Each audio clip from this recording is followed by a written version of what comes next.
In this video, we are talking about the artificial grass that was recently installed at the entrance to Disneyland, the Mickey Floral, as well as Haunted Mansion. Disney has been on this water conservation kick now for a little while, and we're going to talk about, do we like it? Do we hate it? All of our thoughts, breaking it down up next.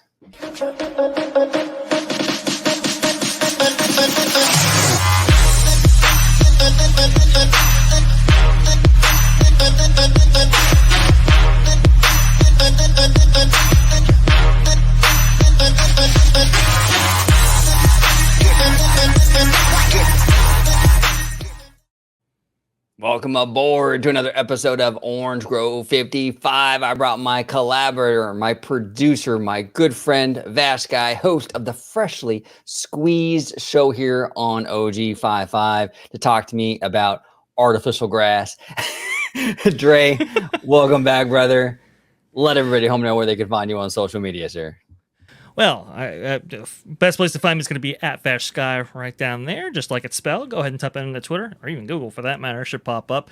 And hey, if you want to go ahead and see me, well, it's going to be on the channel you're watching right now at Orange Grove 55 at Freshly Squeezed, your source for juicy news and info squeezed fresh right from the Grove.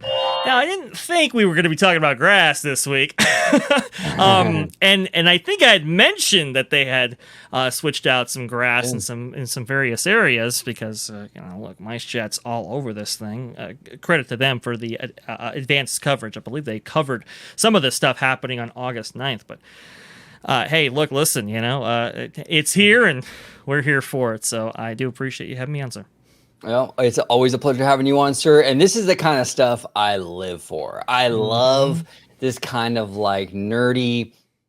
Remember when we gave a shout out to another content creator, Provost Park Pass, right? Yes. And what was the one thing that I said about him that I loved? That he dove into these really weird kind of concepts. And one of my favorite videos from him was like the trees around the resort, like the Hulk tree and the Avengers Campus, things like I just love stuff like this. I think it's great, absolutely great.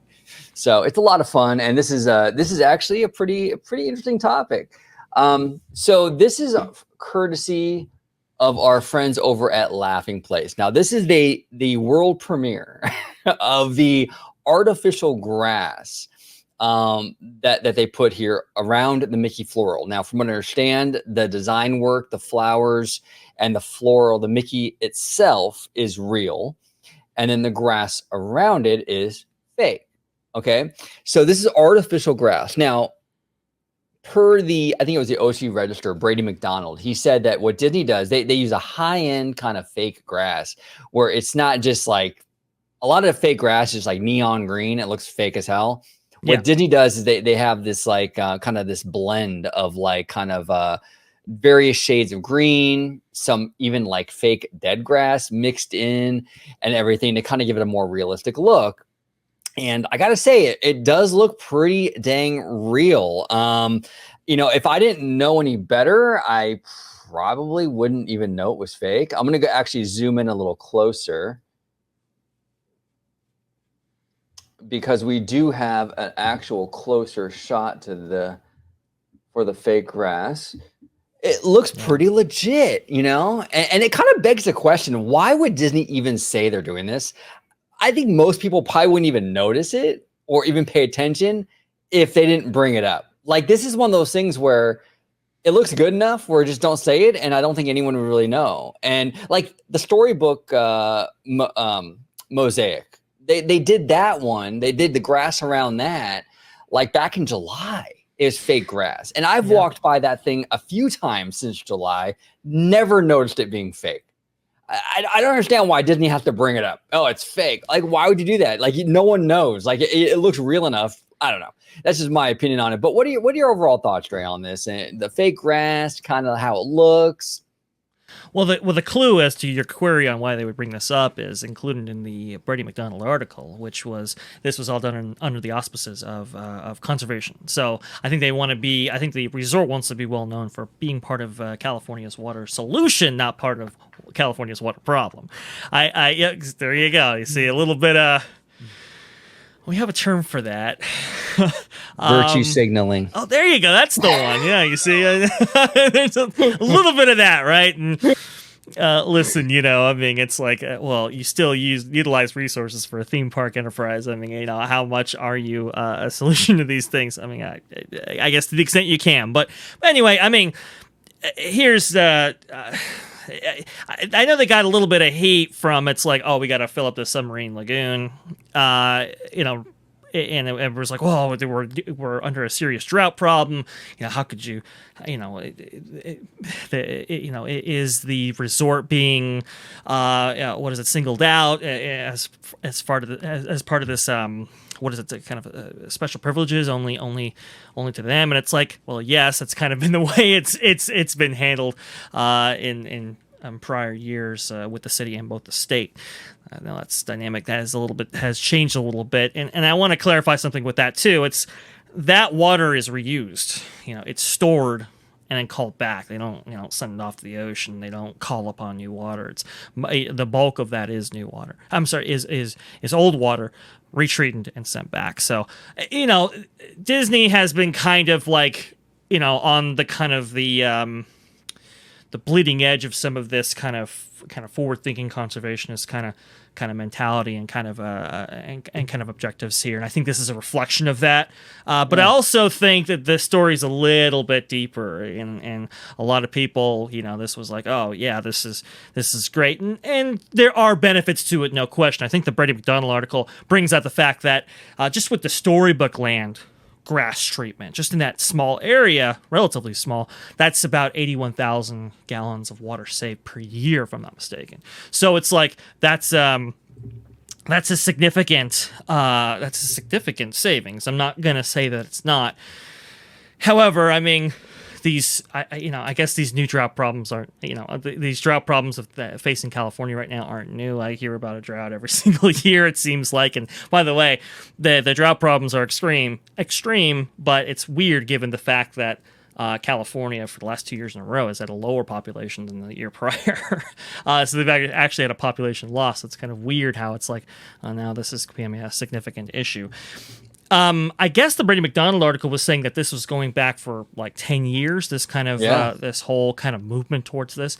And I guess the first instance that we saw this was with Cars Land. And I do remember articles at the time coming out about, artificial grass being used in those areas. Now, there were some problems out of the gate. Let's not get it twisted here. If you can show my screen just for a second here. This was a photo taken, I think, a few years ago, where you could see the artificial grass has been impacted by the nearby fountain that's under a rehabilitation in this photo, and you can see how the kind of spray off there with that water that includes chlorine and some other chemicals has kind of discolored the grass around it. So it's like, okay, well, it ain't perfect, but again, does it solve some of the maintenance issues and so forth that we have with these, that we have maintaining grass and so forth? I think it does. It looks realistic enough, and we just have to be a little bit more choosy about where to actually place this stuff. Again, these were issues that I guess had been solved, been looked into. Like I said, the Brady McDonald article really goes into the quality of this kind of grass product that they're using.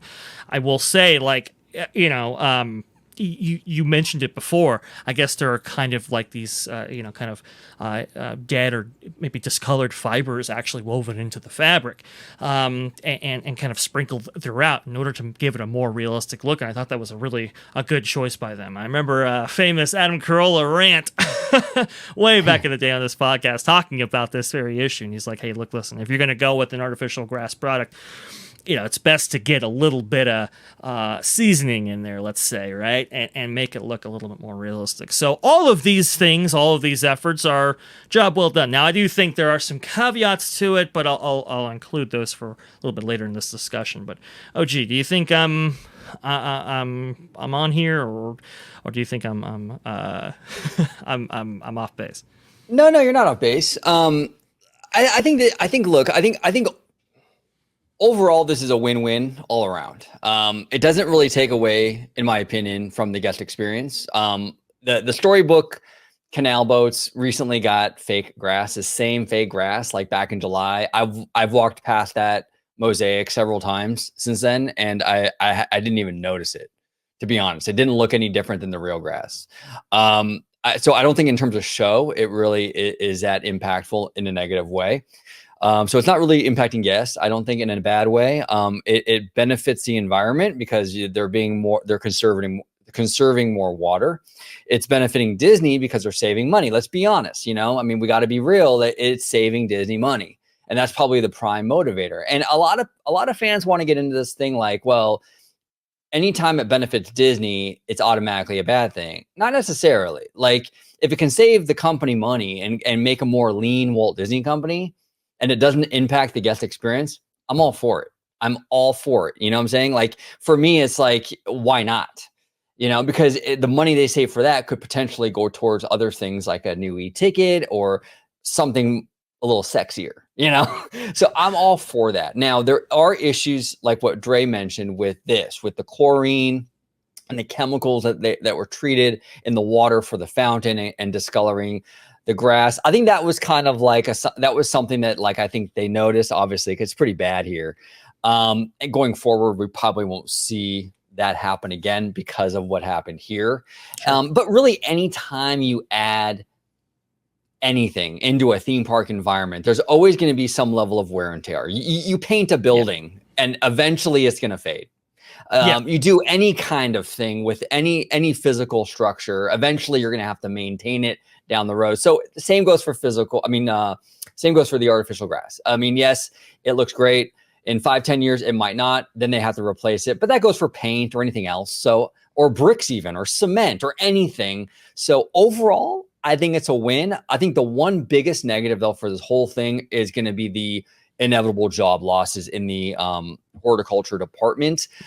Because anytime now that you're replacing real plants with fake stuff, there's less of a need for those horticulture cast members. And a lot of the folks in the horticulture department are really talented and skilled. And I think that is the biggest casualty in this whole situation, in my opinion. Yes. And I think depending on how far they go with this, I think there are other casualties as well. I think one of the points you made, yes, I do agree with you.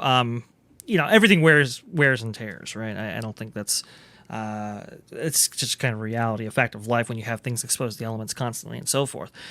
I suppose I think my biggest worry is there's obviously going to have to be a replacement to this grass at some point. Does that cycle, or when that process is scheduled and their budgeting and so forth, line up with how long this product's actually going to last?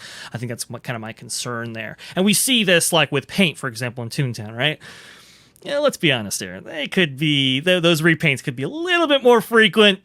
They don't do it. They haven't done them in the past. Let's see, how that all works out or shapes up with the Toontown refurb and so forth. We'll see.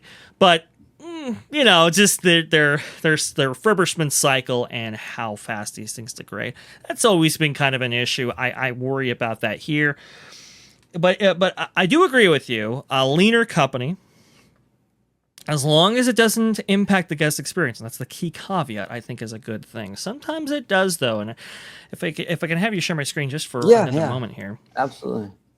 This was my kind of post on Twitter here. Got a little bit of play. So I'll read to you right now. Disneyland has been shifting towards a low water kind of mentality ever since they installed those hideous dirt plants in Tomorrowland.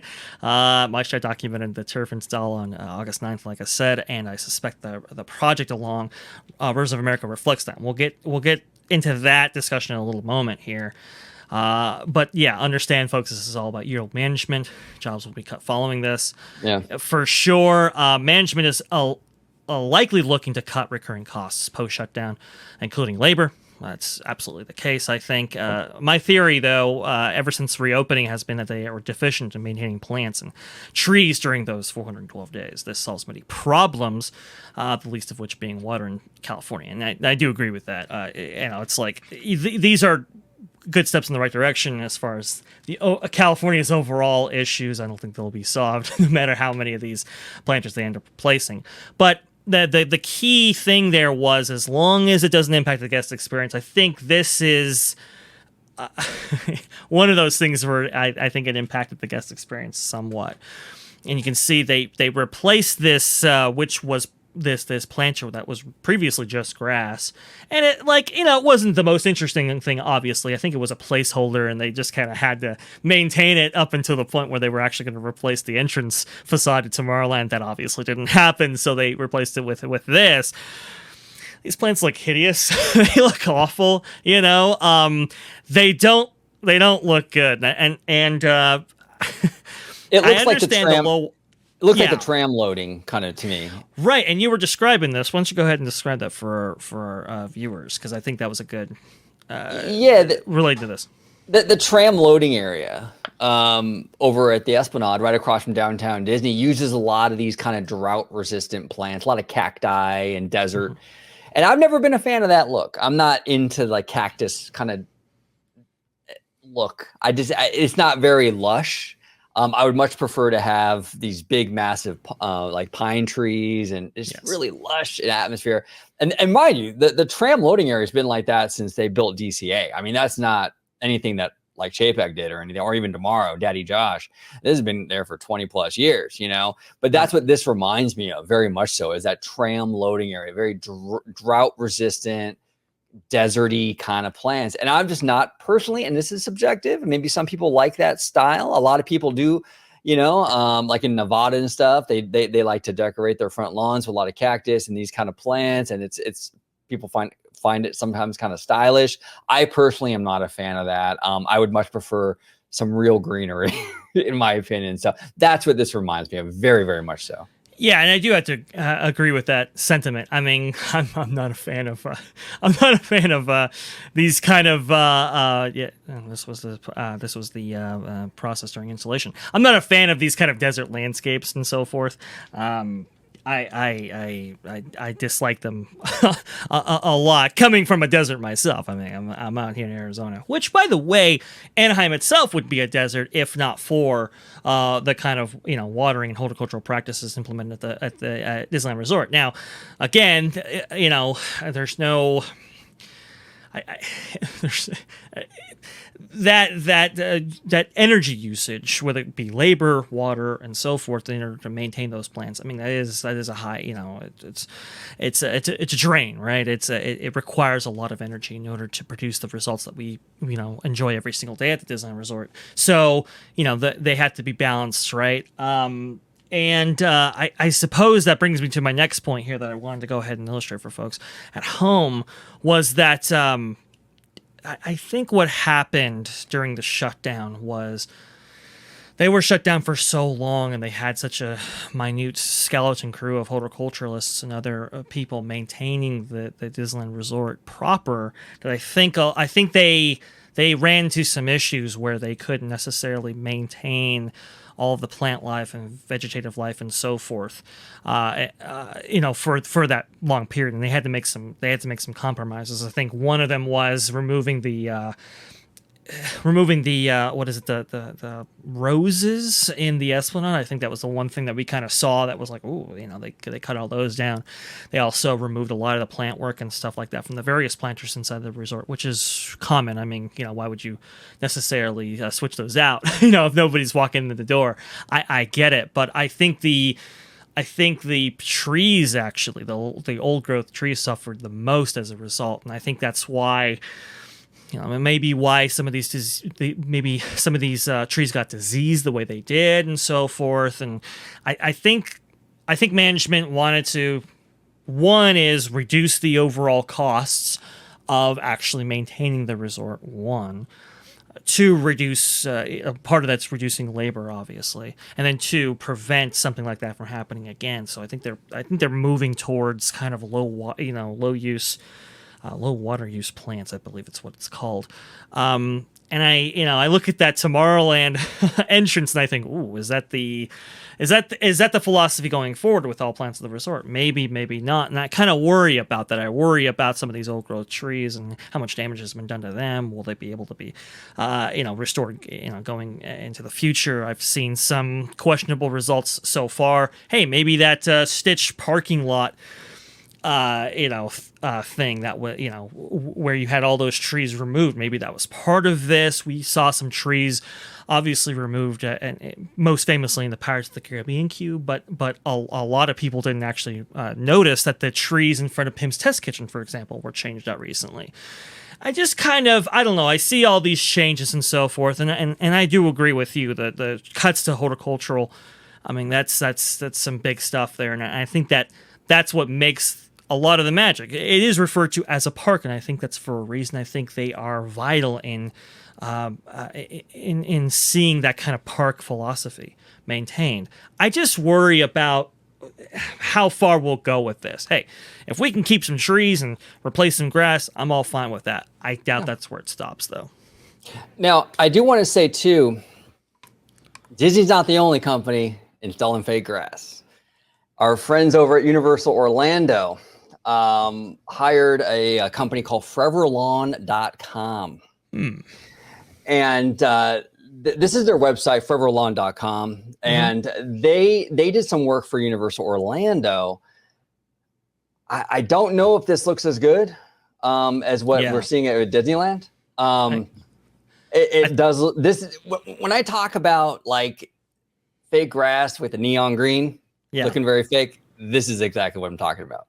I can very see artificial. Yeah. So I do think it is an industry-wide kind of thing, a money-saving kind of thing that even Universal is sort of implementing here. And Florida doesn't have a water shortage. They don't have a drought. I mean, at least in California, Disneyland can say, well, conservation, yada yada yada, pat myself on the back. Exactly. Right. Yeah. But in Florida, there's that, you can't really use that. So I do see that at other parks. This is strictly a money saving issue, but it's also like these are kind of guest public areas, and we've seen a little bit of this. I think you brought it up too. Walt Disney World's hub has kind of a fake grass kind of area lawn where a lot of guests will be, and I think this is more for that. It's not to do with conservation at all, unless you're talking about conservation of money, then we can have that discussion. But I think this is about guest comfort in high trafficked areas that don't require necessarily the same maintenance or routine that a real a grass lawn would kind of provide, or grassy areas would provide. And it's also located in areas where it's like, you see how it's like a strip of grass and those kind of steps there. That would be extremely difficult to actually do with real grass. You'd have to have irrigation and so forth, or some kind of routine in order to maintain that. I don't think that's possible. So I think that's more what this is all about. But you're right, this is kind of an industry wide thing, and that does, interestingly, I believe we're going to see fake grass. Pretty sure we're going to see fake grass in Mickey's Toontown, now that I think about it, with those kind of grassy areas that they have.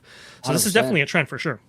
It's definitely a trend. Yeah, it's definitely a trend that these companies are sort of implementing, because I think that they're looking,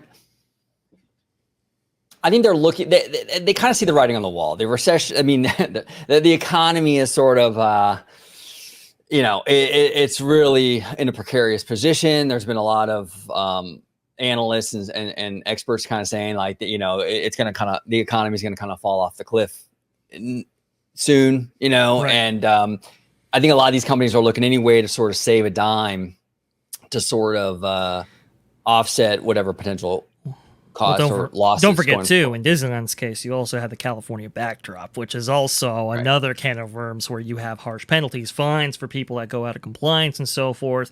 I know California has been busy, not just going after places like Disneyland Resort and these other places that use more water than maybe other places, but also farms and so forth, which is just kind of nuts to think about. But yeah, I mean, no, this will get worse, and I think the resort has kind of stepped into that direction. And I think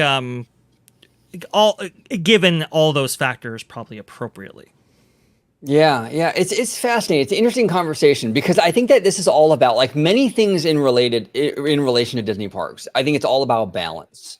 Like I'm as it stands right now, I'm kind of like I think you mentioned earlier on in the conversation. Like you're okay with it as long as it sort of stays within the grass and doesn't sort of start replacing like trees and bushes and flowers. And Yeah. I'm with you on that. I think that I'm 100% on board with that. If it's just the grass they're doing and it looks real, cool. Disney saves a buck. It saves water.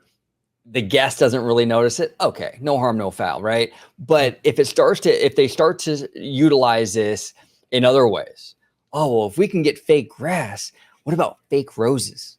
What about fake, flowers, fake bushes, fake, and then before you know it, you have a whole park full of plastic plants and grass like that. I'm not Yeah. on board with. It's all about moderation, right? It's like I like ice cream, but it's probably not the healthiest thing to eat it all day, every day.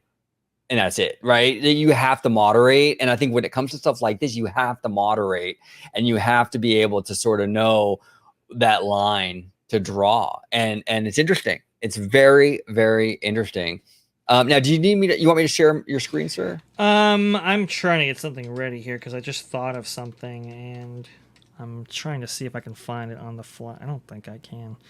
And you brought up there- a great point while you're pulling that up. You brought up a Sure. great point about Toontown. I mean, the whole Toontown reimagining selling point is like these grassy knolls where your family can sit and have picnics. They are not going to use real grass for that. There's no way. This will be the synthetic grass that we see with the Mickey floral and all that. And that's fine. That's totally fine. But it will definitely be utilized over there for sure.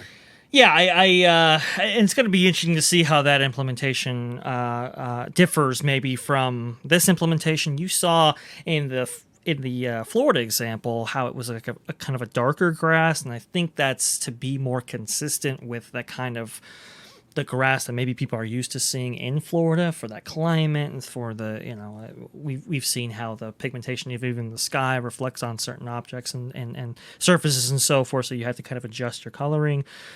John Hench was a big proponent of that. I'm going to be interesting to see how they differ the grass used in those areas than maybe the grass that we're seeing here. That's going to be kind of an interesting thing to see.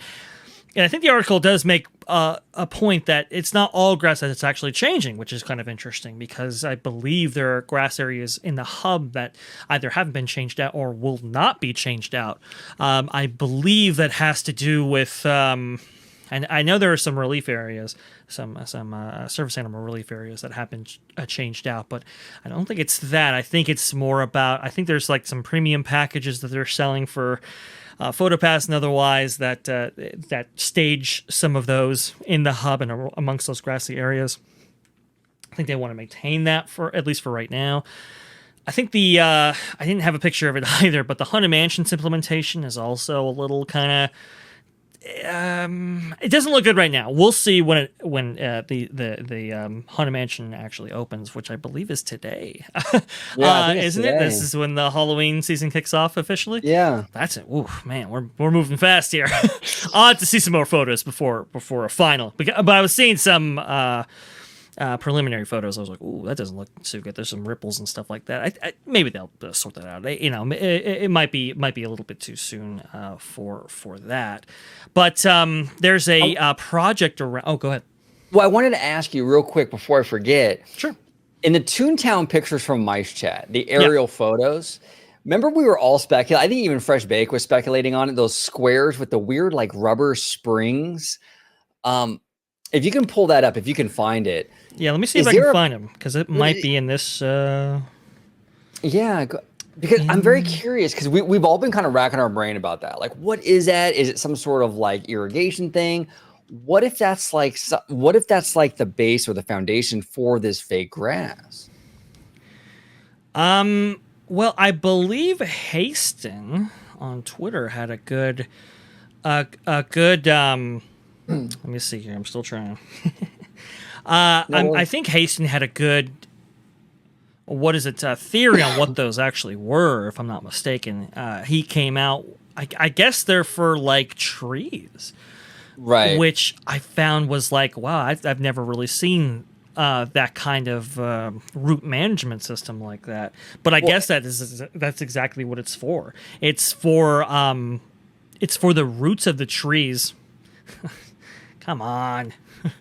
I'll see if I can. I'll see if I can find it. I'll see if I can find it here. But I guess it's for the root systems of these trees that they're installing.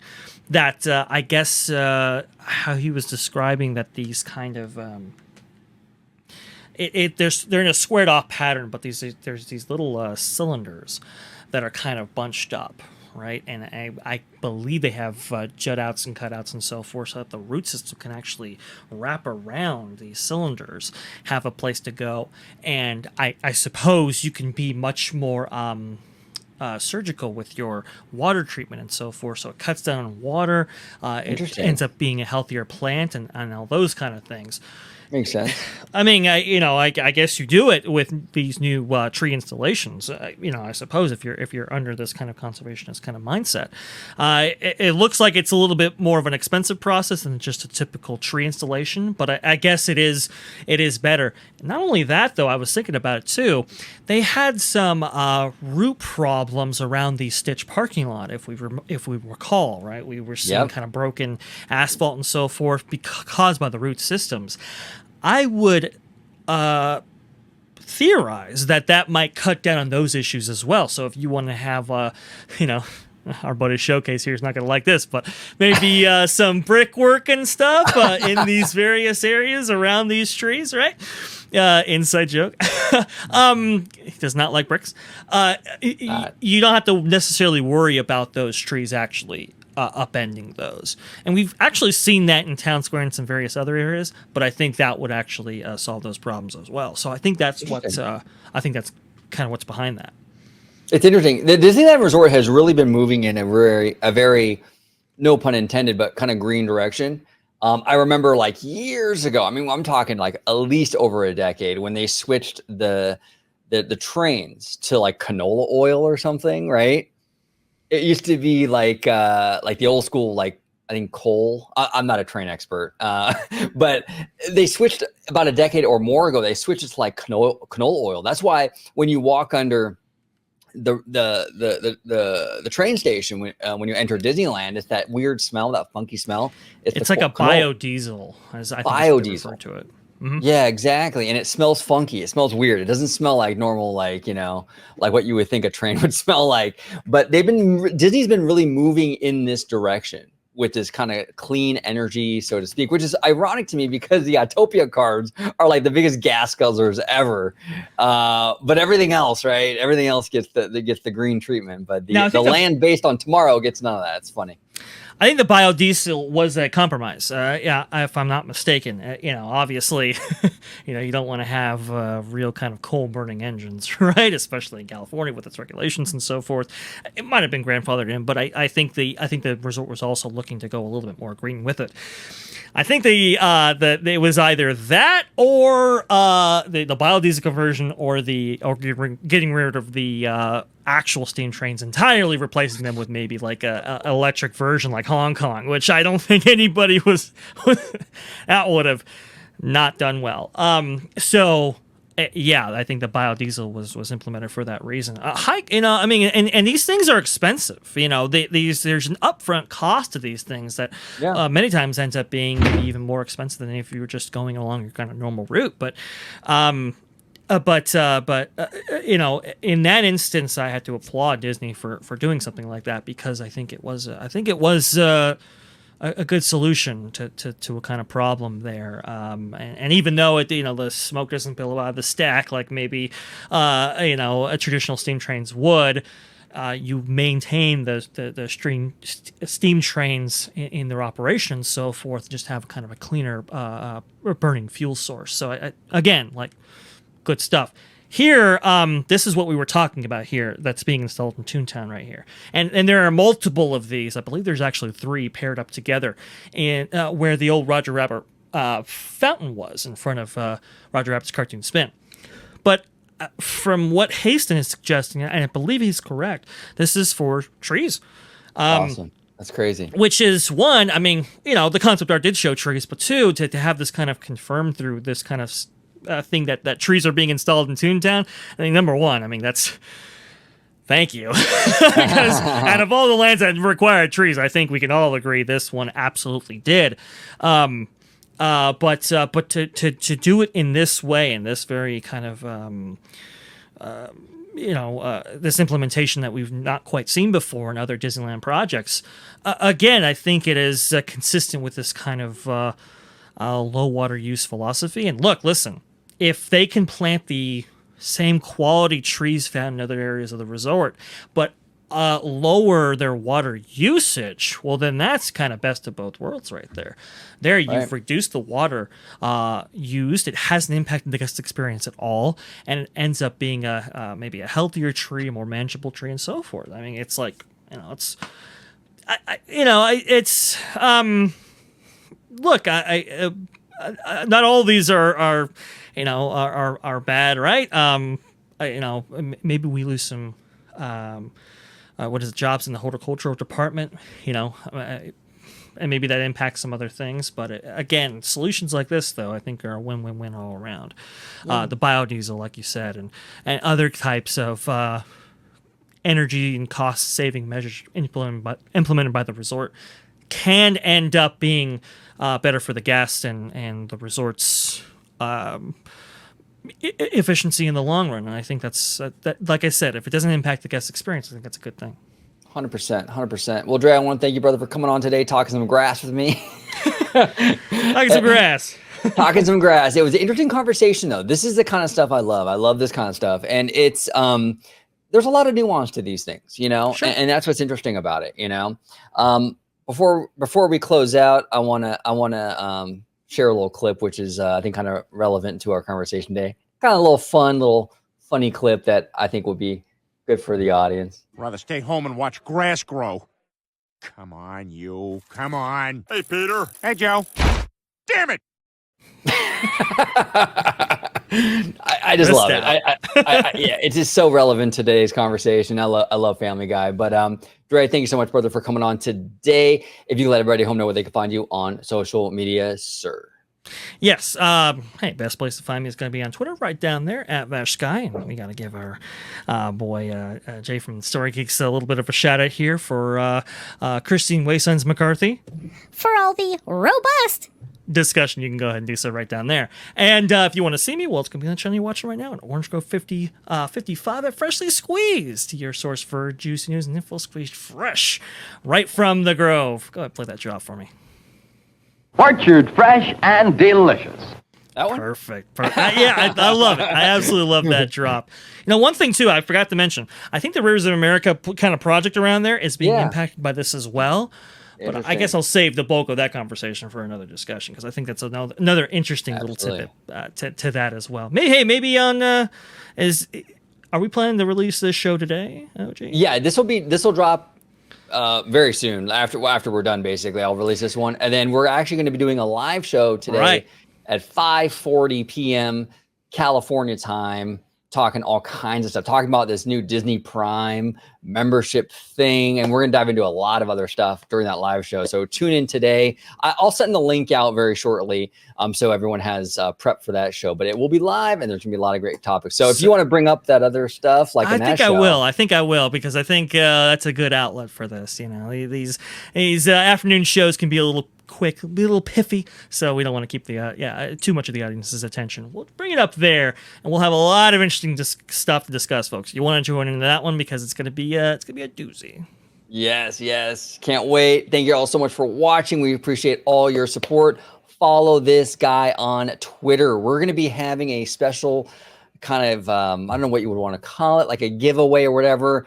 That when Dre hits 1,000 followers on Twitter, we're going to do something special on the channel, whether we give away prizes or do something. We're still working out the details, ironing out the kinks on that, but we got to get this man to 1,000, and we got to do it. We absolutely have to do it. So follow him on Twitter. And as always, thanks everyone for watching, and have a wonderful, wonderful day.